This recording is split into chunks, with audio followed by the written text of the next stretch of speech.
ولا عاملين حساب ان احنا اول مرة نروح عندهم. ده حتى ما عملوش طبق محشي يليق بالمناسبة يعني. السلام عليكم. انا خاطب بقالي شهر تقريبا ولسه الموضوع كده في بدايته، يعني لسه كل حاجة جديدة ما بين العيلتين. يوم الجمعة اللي فات كان اول مرة اهلي يتعزموا عند اهل خطيبتي. طبعا الموقف ده بيبقى مهم جدا، خصوصا ان دي اول زيارة رسمية، فكل الناس بتبقى مركزة في التفاصيل الصغيرة قبل الكبيرة. انا رحت انا وماما وبابا واختي الكبيره وجوزها وولادها الاتنين الصغيرين، ومعانا كمان اخويا واختي الصغيره، يعني كنا 7 كده بالتمام. لكن طبعا ما اخدناش معانا بقى لا عمامي ولا عماتي ولا خالاتي، علشان الناس ما تقولش احنا يعني تقال قوي عليه. حتى انا قبلها بيوم كده كلمت خطيبتي وقلت لها بالظبط مين اللي جاي، علشان ما تعملوش اكل كتير يعني على الفاضي. المهم رحنا في اليوم ده وكل حاجه كانت ماشيه عادي تمام جدا. بس وانا قاعد بقى بدات الاحظ ان في حاجه مش مظبوطه كده في وش امي واختي. الاتنين ملامحهم متغيره، مش مرتاحين خالص. ولما الأكل اتقدم حسيت إن هما محرجين جدا، والأكل نفسه كان بسيط قوي بالنسبة لأول زيارة. يعني كان في فراخ بيضة وجلاش باللحمة المفرومة، واللحمة نفسها كانت من النوع المستورد، وكمان شوية رز كده ولسان عصفور وملوخية.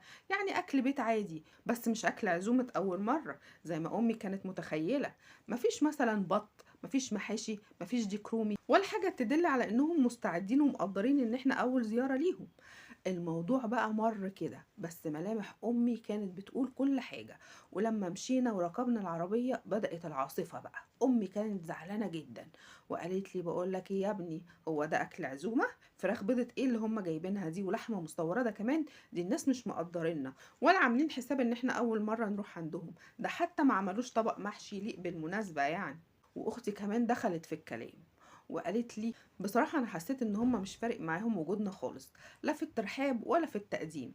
ده حتى أم خطيبتك ما سلمتش علينا غير بعد ما قعدنا بفترة. وفعلا أمي لاحظت إن أم خطيبتي اتأخرت جدا في إن هي تطلع تسلم عليهم وتستقبلهم، واللي استقبلنا هو أبو خطيبتي وبس. ولما سألت خطيبتي مامتك فين، قالت لي أصل هي مشغولة في المطبخ بتجهز الأكل.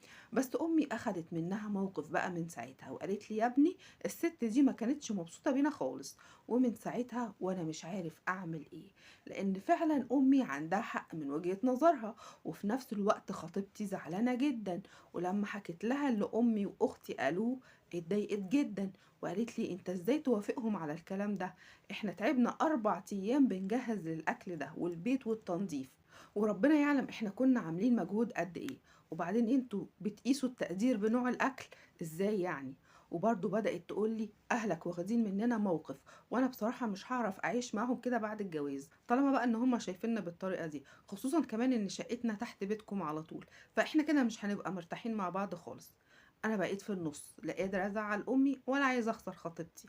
امي دلوقتي مش عايزة تسمع اي حاجة تخصهم ولا حتى اجيب سيرتهم قدامها.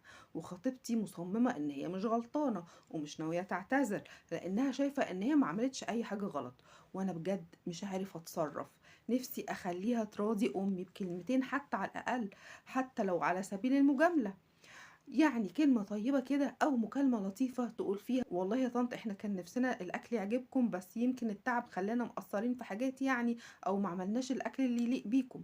بس هي مش قابلة الفكرة دي خالص، وقالت لي أنا مفيش داعي إن أنا أعتذر، أنا ما عملتش أي حاجة غلط. واللي محيرني بقى إن إحنا لسه ما عزمناهمش عندنا، ومش عارف بعد اللي حصل ده هل ينفع نعزمهم قريب ولا نخليها كده لما الدنيا تهدى شوية.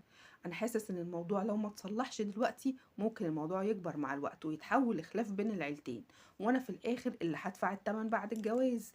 انا محتاج نصيحة بجد، ازاي اخلي خطيبتي تفهم ان الاعتذار ده مش ضعف، وانها ممكن بكلمتين بسيطة كده تمسح كل الزعل اللي في قلب امي، عشان لو في نصيب يعني وكملنا الجواز يبقى ما يكونش في بين العيلتين اي حساسية من البداية. فتنصحوني اعمل ايه ولا اتصرف ازاي؟ انا بصراحة مش لاقية اي كلام يوصف قلة الذوق دي ولا قلة التقدير اللي في الكلام.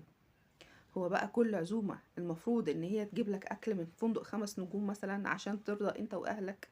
ولا لازم السفرة تكون مليانة لحمة بلدي وبط وديك رومي ومحاشي عشان تحسوا ان الناس مقدرينكم؟ يعني الاكل لو بسيط يبقى ده اهانة ليكم؟ ازاي؟ طب ما الناس عملت اللي في استطاعتها. ده حتى ممكن يكونوا مكلفين نفسهم فوق طاقتهم، بس مش لازم يعني يبينوا ده.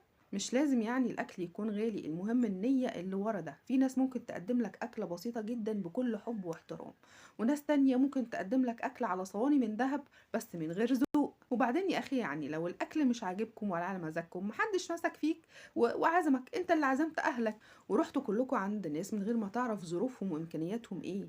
والمفروض من باب الشياكة كنت شكرت خطيبتك ووالدتها على المجهود اللي عملوه، لكن مش تقعد تنتقد الناس وتقعد تحلل بقى نوع الفراخ ايه، بلدي ولا بيضة، وتقارن اللحمة دي منين ومستوردة ولا فريش. الذوق والتقدير مش في نوع الأكل يا جماعة، الذوق والتقدير في الاحترام وحسن التصرف والترحيب بالناس. وبدل ما تقعدوا تحكموا على الناس من أكلة كده، راجعوا نفسكم الأول، يمكن العيب مش في الأكل، العيب فيكم انتوا. مستنية أعرف رأيكم في التعليقات، واستنوني في مشكلة جديدة الحلقة الجاية إن شاء الله. السلام عليكم.